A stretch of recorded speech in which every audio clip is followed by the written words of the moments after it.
ଖ୍ରୀଷ୍ଟ ଏଡ଼େ ପ୍ରେମ କଲେ ଯେ ତାଙ୍କର ଅଦ୍ୱିତୀୟ ପୁତ୍ରକୁ ଦାନ କଲେ, ଯିଏକି ତାହାଙ୍କଠାରେ ବିଶ୍ୱାସ କରିବେ ସେ ବିନଷ୍ଟ ନ ହେଇକି ଅନନ୍ତ ଜୀବନ ପାଇବେ। Hallelujah, hallelujah. ଏହି ମାନବ ସମାଜ ଆପଣମାନଙ୍କୁ ଏବଂ ମୋତେ ଏବଂ ଏହି ସମୁଦାୟ ମାନବ ସମାଜ ନିମନ୍ତେ ଆଜି ପ୍ରଭୁ ଯୀଶୁ ଖ୍ରୀଷ୍ଟ ଆଜି ଦିନରେ ଏହି ଉଦ୍ଧାର କରିବା ପାଇଁ ସେ ନିଜ ପ୍ରାଣକୁ ତ୍ୟାଗ କଲେ ଏବଂ ନିଜ ରକ୍ତକୁ ଢାଳିଲେ ଏବଂ ନିଜ ଅନେକ ଆମେ ଯେଉଁଟାକି ରକ୍ତ ଢାଳିବାର ଥିଲା, ଆମେ ମରଣ ହେବାର ଥିଲା, ଆମେ କ୍ରୁଶିଫିକ୍ସ ହେବାର ଥିଲା, ଆମେ ଲୋକଙ୍କଠାରେ ପରିହାସ ପାଇବାର ଥିଲା, ସେହି ସମସ୍ତ ବିଷୟକୁ ଯୀଶୁ ଖ୍ରୀଷ୍ଟ ଆମମାନଙ୍କୁ ଉଦ୍ଧାର କରିବା ପାଇଁ, ରକ୍ଷା କରିବା ପାଇଁ, ପରିତ୍ରାଣ ଦେବା ପାଇଁ, ଅନନ୍ତ ଜୀବନ ଦେବା ପାଇଁ ଯୀଶୁ ଖ୍ରୀଷ୍ଟ ଆଜି ଦିନରେ ସେ ଆମମାନଙ୍କ ପାଇଁ ସେ କୃଷାର୍ପିତ ହେଲେ। ଆଉ ଯୀଶୁ ଖ୍ରୀଷ୍ଟ କୃଷାର୍ପିତ ହେବା ସମୟରେ ଆମମାନେ ଆଉ ଏଲିଆ କହୁଥିଲେ ଯେ 3 ଘଣ୍ଟା, ଆମେ ତ 6 ଘଣ୍ଟା ଯୀଶୁ ଖ୍ରୀଷ୍ଟକୁ 9 ଘଣ୍ଟାରେ କ୍ରୁଶରେ ଚଢ଼ା ହେଲା, କିନ୍ତୁ 3 ଘଣ୍ଟାରେ ପ୍ରାଣ ତ୍ୟାଗ କଲା, 5 ଘଣ୍ଟାରେ ତାହାକୁ କ୍ରୁଶରୁ ଓହ୍ଲାଇଲା। କେତେ ଘଣ୍ଟା ହେଲା? ମାନେ ଆମେ ସାତ ତଳେ ବସିଛୁ, କିନ୍ତୁ ସେ ପର୍ବତ ଉପରେ ଏତେ ଖରା କାଳରେ ତାହାକୁ କ୍ରୁଶ ଉପରେ ମିଳେଇଛି। କିନ୍ତୁ ଆମେ 6 ଘଣ୍ଟା ବସିଛୁ, ଆମେ ସମସ୍ତେ ପାଣି ପିଇବାକୁ ସେ ବାହାର ନାହିଁ, ବସିବାକୁ ଆମେ କେମିତି ଆମମାନଙ୍କୁ ଉଦ୍ଧାର କରିବା ପାଇଁ ଯୀଶୁ ଖ୍ରୀଷ୍ଟ 8 ଘଣ୍ଟା ସେଇ ଟାଣ କରାରେ ସେଇ କ୍ରୁଶ ଉପରେ ଆଉ ସେଇ ଟାଣ କରାରେ ସେ ଅନେକ କାଲିକା ସେତେବେଳେ ଯୀଶୁଙ୍କୁ ଧରା ହେଲା, ଅନେକ ବଡ଼ ବଡ଼ ନେତାମାନଙ୍କ ଦ୍ୱାରା ବିଚାରିତ ହେଉଛି, ଅନିଦ୍ରାରେ ରହୁଛି, ତାଙ୍କର ସୁର ହେଲେ ବାହାରୁ ନାହିଁ। ଏହି ପରିସ୍ଥିତିରେ ଏହି ବାଣୀ ଯୀଶୁ ଖ୍ରୀଷ୍ଟ କ୍ରୁଶ ଉପରେ ପ୍ରକାଶ କରୁଛନ୍ତି। ଖ୍ରୀଷ୍ଟର ପ୍ରିୟ ଭାଇ ଭଉଣୀମାନେ, ଆଜି ଆମମାନେ ଦେଖୁଛୁ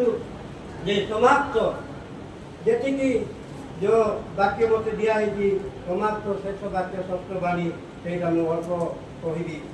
ଆଉ ସେଇଟାରେ ଆମେ ଦେଖୁଛୁ 10 ନମ୍ବର ଯୋହନ 19:30 ପଦରେ ଏଥର ସମାପ୍ତ ହେଲା। ଆଉ ପିତା ପରମେଶ୍ୱର ଯୀଶୁ ଖ୍ରୀଷ୍ଟଙ୍କୁ ଯେଉଁ ଆଜ୍ଞା ଦେଇଥିଲେ, ଆଉ ଯେଉଁ ବାଣୀ ଦେଇଥିଲେ, ଆଉ ଯେଉଁ ମାନେ ଲୋକଙ୍କୁ ମାନେ ପରିତ୍ରାଣ ବିଷୟରେ ପ୍ରକାଶ କରିବା ପାଇଁ ଦେଇଥିଲେ, সেই সমস্ত বিষয়କୁ 6 নম্বରରେ ଯୀଶୁ ଖ୍ରୀଷ୍ଟ ବାକ୍ୟ ପ୍ରଚାର କରିବାର ବା ପରମେଶ୍ୱରଙ୍କର ତାହାକୁ ଯିଏକି ପ୍ରଭୁ ଯୀଶୁ ଖ୍ରୀଷ୍ଟଙ୍କ ଏହି ଜଗତକୁ ଆଜ୍ଞା ଦେଇକି ପଠାଇଥିଲେ, ତାହାଙ୍କର ଆଜ୍ଞା 6 নম্বରରେ ସମାପ୍ତ କଲେ, ସମସ୍ତ ବିଷୟକୁ ପ୍ରକାଶ କଲେ। ତେଣୁକରି ଖ୍ରୀଷ୍ଟରେ ଭାଇ ଭଉଣୀମାନେ ଆମେ ସମସ୍ତେ ଯୀଶୁ ଖ୍ରୀଷ୍ଟଙ୍କ ପାଖରେ ନତମସ୍ତକ କରିବା, ଯୀଶୁ ଖ୍ରୀଷ୍ଟଙ୍କୁ ଆମେ ହୃଦୟରେ ଗ୍ରହଣ କରିବା, ଆତ୍ମାରେ ସ୍ୱୀକାର କରିବା ଯୀଶୁ ଖ୍ରୀଷ୍ଟଙ୍କୁ, ତାହେଲେ ଆମେ ଯୀଶୁ ଖ୍ରୀଷ୍ଟଙ୍କ ନିକଟରେ ଆମେ ନତମସ୍ତକ ହେବା। ଯୀଶୁ ଖ୍ରୀଷ୍ଟ ଆମମାନଙ୍କୁ ଆଶୀର୍ବାଦ କରିବେ ଏବଂ ତାହାକୁ ଯେମିତିକି ଦୁଷ୍କର୍ମ ଜଣେ ଯୀଶୁଙ୍କ ସହିତ ପାରଦେଶରେ ଉପସ୍ଥିତ କଲେ, ଏହିପରି ଆମମାନେ ସେହି ପାରଦେଶରେ ଦ୍ୱିତୀୟ ଆଗମନ କରିବେ, ପାରଦେଶରେ ଉପସ୍ଥିତ ଯଦି ଆମେ ଆଉ ସେଭଳି ଆଉ ଜଣଙ୍କ ପରି ଯଦି ଆମେ ଯୀଶୁ ଖ୍ରୀଷ୍ଟଙ୍କୁ ପରିହାସ କରିବା, ଆମେ ନିନ୍ଦା କରିବା, ତାଡ଼ନା କରିବା, ଦୁଃଖ ଦେବା, ତାହେଲେ ଆମେ ସେହି ଅନନ୍ତ ନରକରେ ଆମେ ଦଣ୍ଡିତ ହେବା। ତେଣୁକରି ଖ୍ରୀଷ୍ଟର ପ୍ରିୟ ଭାଇ ଓ ଭଉଣୀମାନେ, ଆଜି ଆମମାନେ ପ୍ରଭୁ ଯୀଶୁ ଖ୍ରୀଷ୍ଟ ଆଜି ଆମମାନଙ୍କୁ ସୁଯୋଗ ଦେଇଛନ୍ତି। ପ୍ରଭୁ ଯୀଶୁ ଖ୍ରୀଷ୍ଟ ଆଜି ଆମମାନଙ୍କୁ ତାଙ୍କର ପବିତ୍ର ରକ୍ତ ଦେଇକି ଆମମାନଙ୍କୁ ଆହ୍ୱାନ କରିଛନ୍ତି। ପ୍ରଭୁ ଯୀଶୁ ଖ୍ରୀଷ୍ଟ ପବିତ୍ର ରକ୍ତ ଆମେ ପ୍ରତ୍ୟେକଙ୍କୁ, ଖାଲି ଆମେ ଏଇଠି ବସିଛୁ ତାହା ନୁହେଁ, ସମୁଦାୟ ଜଗତର ଲୋକମାନଙ୍କୁ ସେହି ପବିତ୍ର ରକ୍ତରେ ସମସ୍ତଙ୍କୁ ମୁଦ୍ରାଙ୍କିତ କରୁଛନ୍ତି। ଆଉ ସେହି ପବିତ୍ର ରକ୍ତରେ ସମସ୍ତଙ୍କୁ ସେହି ପବିତ୍ର ବନ୍ଧନରେ ବାନ୍ଧିଛନ୍ତି। ତେଣୁକରି ଖ୍ରୀଷ୍ଟର ପ୍ରିୟ ଭାଇ ଓ ଭଉଣୀମାନେ, ଆଜି ଆମମାନଙ୍କୁ ସେହି ପ୍ରଭୁ ଆମମାନଙ୍କୁ ତାହାକୁ ପବିତ୍ର ରକ୍ତରେ ଆହ୍ୱାନ କରୁଛି। ଯେହେତୁ ଆଜି ଏହି କଷ୍ଟ ମସ୍ତ ଏହି ଝାଳ ନାଳ ହେଇକି ବସିଛୁ, କିନ୍ତୁ କାଲି ଏହି କଷ୍ଟ ପାଇକି ତାହା ଆମେ ଅନନ୍ତ ଜୀବନ ସହିତ ତେଣୁକରି ଆଉ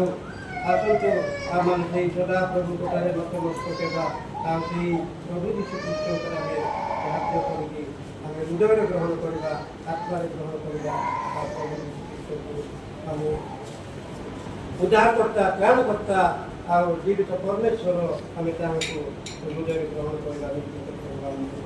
ଆଶୀର୍ବାଦ କରିବେ, ଆମମାନଙ୍କୁ ଉଦ୍ଧାର କରିବେ, ରକ୍ଷା କରିବେ। ଆଉ ସେହି ଶେଷ ମୁହୂର୍ତ୍ତରେ ଆମମାନେ ଅନନ୍ତ ଜୀବନ ପାଇବା। ଆଉ ମୁଁ ଅଧିକ କହିବାକୁ ଯାଉନି, ଆଉ ଶେଷ ବାକ୍ୟ ଆମମାନଙ୍କର ଆଉ ଆଜ୍ଞା ଅଛି, ସେ ଶେଷ ବାକ୍ୟ କହିବେ। ମୁଁ ଗୋଟିଏ କେବଳ ବାକ୍ୟ କହିବି। ଆମମାନେ ଦେଖିବା ଯେ ଆମେ ପ୍ରତ୍ୟେକ ସମୟରେ, ମୁଁ ଅନେକ କଥା କୁହେ, ପ୍ରତ୍ୟେକ ସମୟରେ ଆମେ ଗିର୍ଜାକୁ ଯାଉ, आमे प्रार्थना करूँ उपासना करूँ विभिन्न प्रकार कार्यक्रम करूँ प्रभु को उद्देश्य विभिन्न प्रकार कार्यक्रम करूँ